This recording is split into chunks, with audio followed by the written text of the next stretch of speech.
ആയിരിക്കണം മുസ്ലിമായ മനുഷ്യന്റെ ജീവിതം.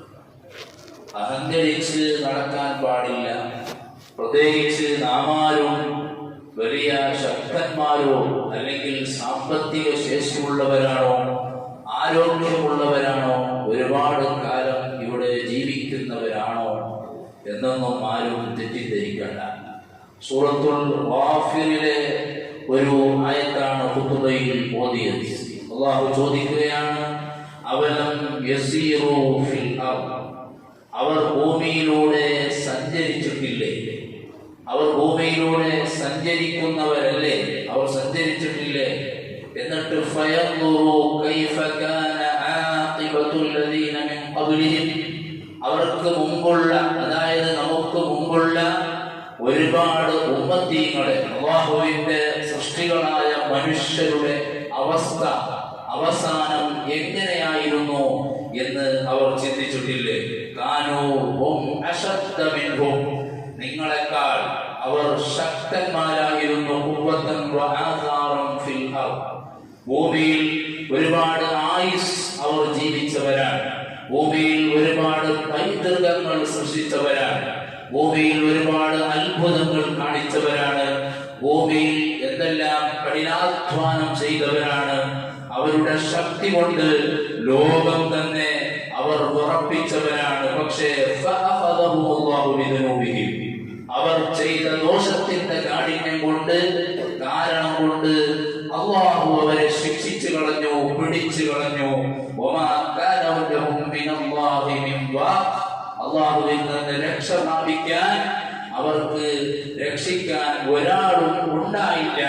അവരെല്ലാവരും നശിച്ചുപോയി, മരണപ്പെട്ടുപോയി. അതുകൊണ്ട് നിങ്ങൾ ശക്തന്മാരാണെന്ന് തെറ്റിദ്ധരിക്കണ്ട, നിങ്ങൾ ആരോഗ്യമുള്ളവരാണെന്ന് തെറ്റിദ്ധരിക്കണ്ട, നിങ്ങൾ സാമ്പത്തിക ശേഷിയുള്ളവരാണെന്ന് തെറ്റിദ്ധരിക്കണ്ട.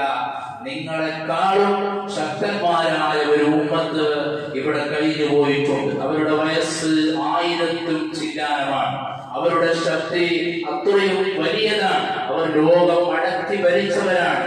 ഒരുപാട് കഴിവുകൾ കാണിച്ചവരാണ്. ഒരുപാട് അത്ഭുതങ്ങൾ ഭൂമിയിൽ ഉണ്ടാക്കിയവരാണ്.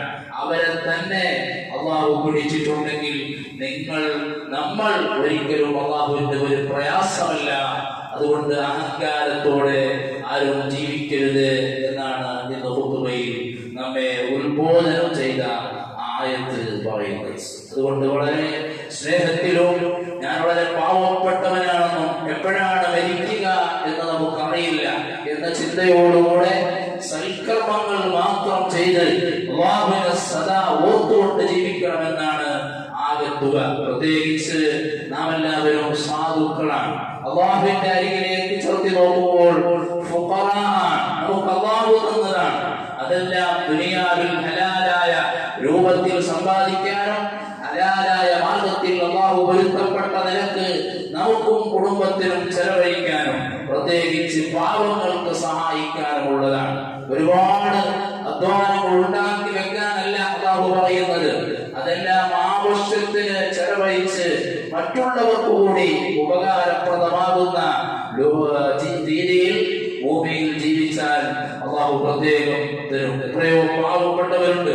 സയ്യിദുനാ ഹബീബ് റസൂലുള്ളാഹി സ്വല്ലല്ലാഹു അലൈഹി വസല്ലം തങ്ങൾ പഠിപ്പിക്കുകയാണ്, 2 മലക്കുകൾ ദുആ ചെയ്യുന്നത് രാവിലെയും വൈകുന്നേരവും.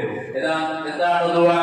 ചെലവഴിക്കുന്നവർക്ക് നന്മ കൊടുക്കണേ, പകരം കൊടുക്കണേ എന്നുള്ള ദുആ.